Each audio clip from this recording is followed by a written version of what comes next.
Action. Oh, you're very lucky. Welcome back, guys, while Troy takes a sip of that, to another episode of Journey Unknown. We are going to reveal everything to you guys today. A long term in the making. We've kept a few things close to our chest, and now we can officially reveal what our plans are and where we are going from here on. So yeah, it's exciting times ahead. We always try to be as transparent as possible, but obviously with work commitments we couldn't really tell everyone when we were heading off, what we were doing, what the plans were, due to our work commitments. So now we can, and we want to tell you all things about Journey Unknown, everything that's happening in the background, and yeah, we're excited. So I've resigned. I finish up on Friday. 4.5 years at Yarra Trams. And the misto, I've resigned as well, yes. I gave my boss some notice, so 20 years in the industry, and it's time to shut the doors on such a wonderful business. It's given me so much pleasure over the years, I suppose, and ups and downs, but it's all part and parcel. And yeah, it's going to be a sad day when I close the doors, but I'm ready. As you know, on our channel we've done a lot of work on the car and caravan, and we've had the factory luckily enough to be able to do those things, and with Troy running his own business, he's able to duck down to the farm whenever we need him to. So I guess one of the perks is that you have flexibility. Yeah, especially when I started working solo.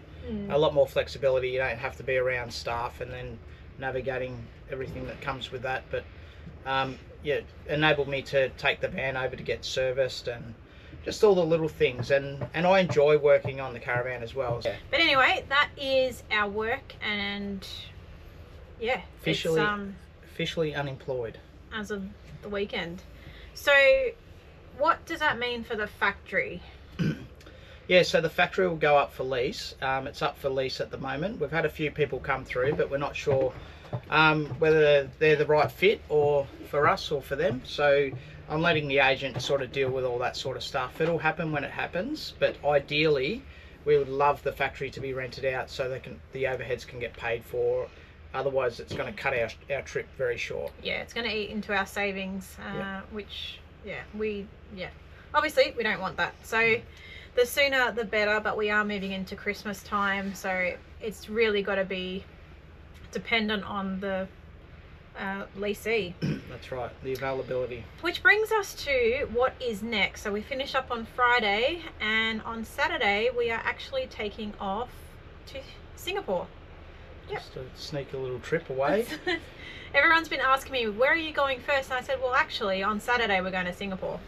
Yeah, so we're off to Singapore, and we planned this trip a while ago, and it was for my 50th birthday back in August. So we've got Dad coming along, King Billy and Harrison, and a couple of friends of ours are coming as well. So we're really excited about that. It's just going to be nice and just relaxation before we hit the road with the caravan. So it's a... Yeah, so we've got 2 nights in Singapore, and then we're hopping on a cruise ship on Monday, and we're sailing from Singapore to Bali, Darwin, Cairns, Airlie Beach, and to Brisbane. So 12 nights. Just 12 nights of eating and drinking, so we'll probably put on a few kilos. Yeah, I know. More than a few, but that's okay. That's what you live your life for, don't you? So. And we've been doing that already because we've been having so many catch-ups with people that want to see us before we go. So friends and family and colleagues, Laura's work colleagues and stuff. So dieting in November was just not going to happen. Anyway, we're really excited about going on the cruise, and you know, the 50th that keeps going, but that's okay. We did it for my 40th too. Just got to keep having them while you're still around. And we're excited to see our friends Chris and Katrina in Singapore on Saturday. Can't wait. What's going to happen with the farm? Well, the farm will stay where it is. We've got families staying down there, and they're going to look after the hip camp. So we're going to keep the farm? Yeah, the farm's not getting sold. We're not selling property to travel. We've basically saved up to be able to travel, and the farm will just stay as is. I've been doing a lot of work down there on the fences and the lawns and everything else to try to keep the maintenance up to spec, especially for hip campers, and we've had plenty of hip campers come through, especially now that the weather's a little bit warmer, and everyone's enjoying their time down there, and we love having people down there, so that's a no-brainer. That stays. Yeah. So we love the farm. It's our country home. It's our home away from Melbourne, and we've done a lot of work inside and outside to make it comfortable, and that's why our friends and family love coming down and hanging out with us down there as well. So the farm is staying, along with King Billy and all the animals. Yep. And then, as Troy said, the hip camp will still run.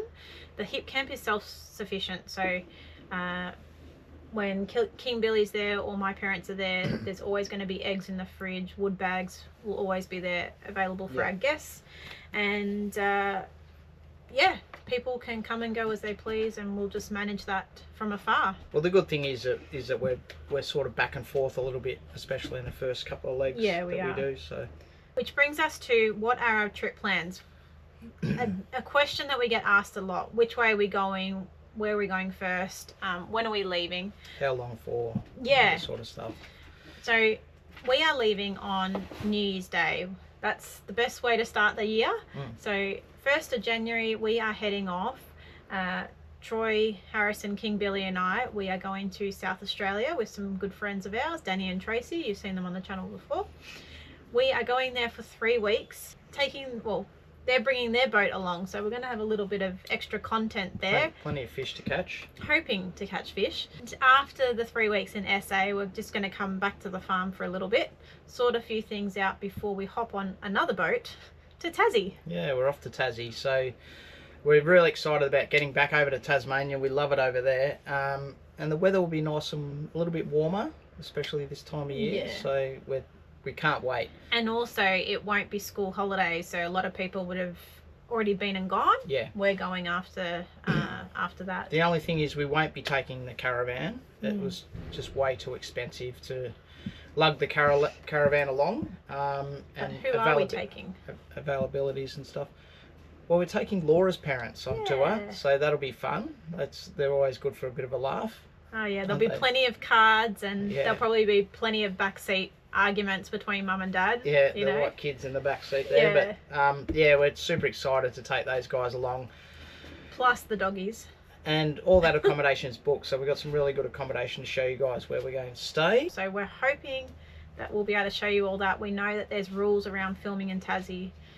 We'll just have to suss that out as we go. But after that, we come back to the mainland, and then we are just going to head north. So our plan of attack for this trip is to focus on the East Coast for the first 6 months. And we've got 2 months to get to Cairns. We are heading to Cairns for Easter, and we're going to have Harrison and King Billy and some of my family actually fly in to Cairns. So it's going to be very exciting. All of that is booked, and accommodation has been organised because it's obviously important when people are tagging along. But I'm excited for that. Yeah, you touched on Harrison there. So he's with his mum 50% of the time, and with us the other 50% of the time. And fortunately, we all have a good relationship, and she'll be looking after him through a big chunk of that trip. But he'll fly into different areas with Dad. With Dad? No, not with Dad, but they'll fly in separately. So he's at a good age now. He's starting VCE next year, and so we thought it's important for him to be stable in one place, still be around his mates, and he's looking for work and all that sort of stuff, as a teenage boy's doing, just about to get his learners. And we would absolutely love him to be with us on the full trip, but it's just that schooling. You know, you can't homeschool VCE. No, you can't. Well, it's a little bit harder, and for what the subjects he's chosen is he needs to be at school and trade school. It will go quick, don't you worry. Yeah, exactly. So it also brings us on to the point of how long our trip is going to be for initially. How long are we actually going for?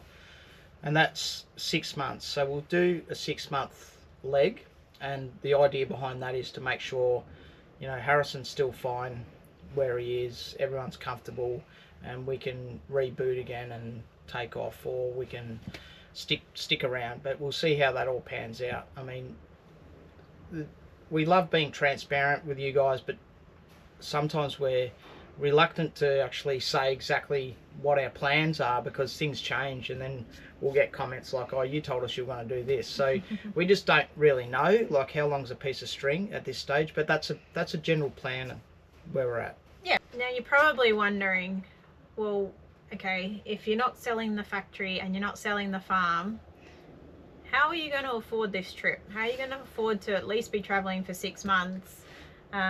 We're not employed. It's a good question. And we're not planning on working on the road. Yeah. A career break is a career break. Well, we did a few things. Well, we've saved a lot of money. Yep. We've sacrificed a fair bit, but we've sold a lot of things as well that we haven't been using, like camping equipment, and we sold the offices in the factory, which every cent of that went towards the trip. YouTube helps out a little bit. We save everything that we make on YouTube goes back into YouTube, so that's the super thanks, and from you guys that support the channel, everything goes back into the channel so we can keep producing content for you. This wasn't a 12-month plan. We actually planned it in May, so we didn't actually give ourselves a lot of time to come up with savings. But as soon as we decided we want to go and do this trip and take time off work, we started putting money away each month from both of our employers, Mr. Employer, and then, like Troy said, YouTube. Hip Camp also brings in a little bit of income for us. Not heaps, but every dollar helps. And we saved a heap of coins. So we put away our gold coins, and yeah, we just didn't spend change really, and it just it all adds up at the end of the day. Every little piece from every different avenue sort of adds up. Yeah. So we've ended up with about 50k to be able to do this. Yeah. This trip, because as everyone knows, it's, you know, you used to be able to travel for $1,000 a week. Now it's probably looking more at 1,500. So we'll go into more savings and expenses down the track when we do our first facts and figures episode. So we'll be able to tell you exactly how much we ended up saving by the time we take off, and what things cost as we go along. But the 50 grand does have to cover some expenses back home, because we have kept all our properties, and there's bills that come with that. So it could be a 3-month trip. Yeah, well, you know, it depends how well YouTube goes, and if we lease out the factory. Yeah. As to. Yeah, that's right. So how we go. That's what we're looking at. We're just fortunate that we're able to do it. Yeah. Yeah. We're very lucky. One of the assets that we haven't spoken about is Sejourner. So again, it's another property that we've got, and another property that we have decided to hold on to. At the time of when we opened up the Hip Camp there, we had so many things going on at home and everything else, and we were juggling a lot of different things. So to fight the fight, we needed to actually step back, shelve that idea for now, and that wasn't a money-making scheme anyway. It was more of just help people out that were travelling through the Nullarbor, that when those other caravan parks were full, that they could stop in there at Sejourner and stay there. But unbeknownst to us, the council have come up with a rule that you have to have a property on there to be able to run a hip camp and then go through that permit process, which is totally fine. We're okay with that. It just means that that will happen in due course, and like anything, we'll just kick back, let everything unfold, and when we're ready, we'll go and build over there. We might subdivide some land as well, and we'll sell off some lots. Yeah, so that's Sejourner in a nutshell. We'll keep you posted what happens there, and it's exciting times ahead. We can't wait to get over there. Once we start looking into subdividing the land, we'll get a bit more of an understanding of how easy or difficult that's going to be, and then if we are able to sell the blocks, then we can build our dream home quicker, and it could even be an Airbnb down the track as well. So who knows, but we do want to hold on to that. We really love it there. The weather is awesome, and we have the most amazing coastal views, so that's why we want to hold on to it and want to make the most of it. So come along for the journey if you want to if you want to live near us, back onto us. Okay, the car, the Land Cruiser 300 series. Well, we've had that for over 3.5 years now. It is a bloody ripping car, and I remember when I was getting all that work done to it, the lifts and stuff from Lovells, and I'd get comments from people, from some, saying, oh, you're going to void your warranty and you're going to do this and do that. Well, that's actually not true. No warranty was voided, and we've had warranty issues with the car. We had some injector work done to the car, but other than that, it's run really well. It's quite comfortable. We've put a fair bit of money into the car as well, and it's just clicked over 100,000 Ks, so that happened today. Yeah, there you go. So the car's booked in for its 100K service on Thursday, and that is the last of the cap price servicing. So after this, it'll be interesting to see how much servicing on the Land Cruiser costs, and that's going to happen when we're on our travels. So we'll see, could be when we're up in Cairns, what the costs are going to entail moving forward. But reliability and comfort wise, it's fuel efficiency and towing is great. It's definitely got the power. Yeah. But functionality is where it's lacking, and that that's our choice. And when we got the Land Cruiser, we only had one dog. Well, now we got two. Yeah, so you're limited for space in the Land Cruiser, and the Land Cruiser has quite a fair bit of payload that we can use, where the Caravan doesn't have a lot of payload. So we are looking at different avenues of what we do with the car, whether or not we put a canopy on there, or whether we sell it, or it's 3.5 years old now, so it's going to depreciate over time. And there's some new vehicles coming out that we're quite interested in, but we'll probably watch this space for that one. Yeah, we'll use it for this trip, and use the Caravan, and who knows, they might both be going. So Troy mentioned the Caravan. Are we changing the Caravan? At this stage we might be, yes. We might change. We've had the Caravan for over a year. We absolutely love it. We love the layout, we love how we've designed it. Lifting the bed up for the dogs under there is unbelievable. It's really helped. Yeah. There's a few things that we would like to change, and once again, similar to the Land Cruiser, when you start to get over 2-3 years old, sometimes it's better to move it on, so it doesn't depreciate too much. And the reason why we're thinking about changing the van is that we still want to make it more dog friendly, more of a dog inclusion sort of van. As you know, we travel with our dogs, and we want to make them as comfortable as possible, especially Coco. She's getting on now, so I want to make her last year's really comfortable whilst travelling. So we'll design some different things with where she's going to sleep and all that sort of stuff. Yeah, make sure that they're comfortable when we head out for the day or the evening, and that they're not going to try and open the front door and escape. No, that's right. But these are very early discussions, whether we're not sure what manufacturer we'll go with, or whether we'll even change. We mightn't change. Yeah. We might change the vehicle and not the van, or vice versa. So we'll see what happens. So we're just trying to, like we said, the episode's about trying to keep you guys in the loop. If we find that this is the perfect setup for us, then we'll keep it, and we might just change the car. But if we feel that this probably isn't the perfect setup, and you're never going to have a perfect setup, but you can also always improve on things. And as you know, if you've been to the Caravan shows, innovation is rife. Every 6 months there is something new on the market. We love innovation with Caravans. Like, we're constantly thinking about ways to do things better, like laundry chutes and dishwashers and all the other little things, the Gazilla calendar.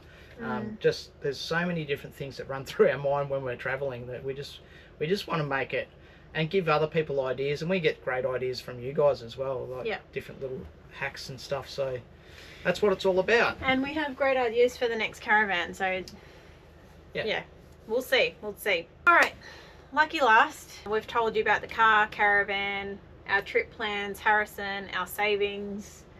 the farm, the factory, the hip camp, Sejuna. our work. We've pretty much covered our whole lives. You guys probably, you know more about our lives than what we do, to be honest. Our cruise. Yeah. So the last one is something that I've really been working on in the background with the help of the misto. You know, I always lean on him for advice. And even just this project itself, I ran it by you. I said, what do you think? And, you know, like anything, kick it, rip it. It'll either go somewhere or it'll go nowhere. But that's just dependent on the viewer's discretion. What is it? We've written an ebook. Yeah. Well, Laura's written an ebook. I've just helped out in the background a little bit, but you've co-authored it.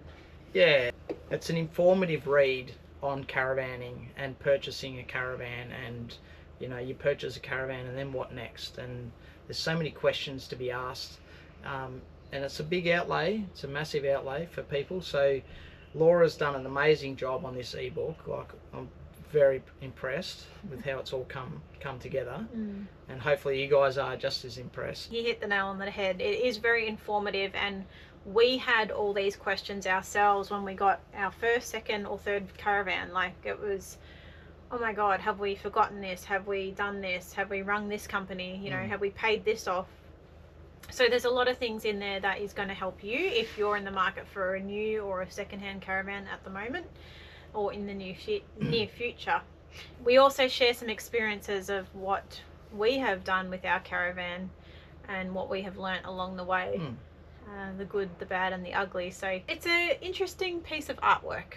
Yeah, if you love caravanning, it's a really good read. Not, you don't necessarily have to be buying a caravan, but yeah, I find it a good read. I might be a bit biased, but yeah, it's going to, where's it going to be sold? It's going to be sold on Amazon. That hasn't been an easy process. I'm almost ready to give that the flick and just sell it ourselves. But as soon as I have the details, I will let you guys know in YouTube, Facebook, Instagram, all the social media icons as to where you can purchase it. And it's going to be relatively cheap, but it's going to be worth your time and money, and it's just something different. So yeah. And if it's successful, then I'll write another one. Yeah. We're gonna have a little bit more time up our sleeve. We're not working, so we really love that you guys are on board, and you give us so many wonderful comments, and that keeps us going. And the likes, the super thanks, the comments, like it's all very engaging and positive and motivating. It's just a great community of people, that like-minded people that enjoy doing the same thing. And like I said earlier, we learn a lot off you guys, and hopefully we can inspire some of you guys to get out there and do it yourself as well, whether it's towing a van or just getting out camping, really. We'll wrap it up here, guys, but thanks again for your support. It's just unbelievable, amazing. It blows us away every time. We read some amazing comments and we meet some amazing people, especially down at our hip camp. We really appreciate the effort that you put in. Yeah. Come and say hello anytime you run into us.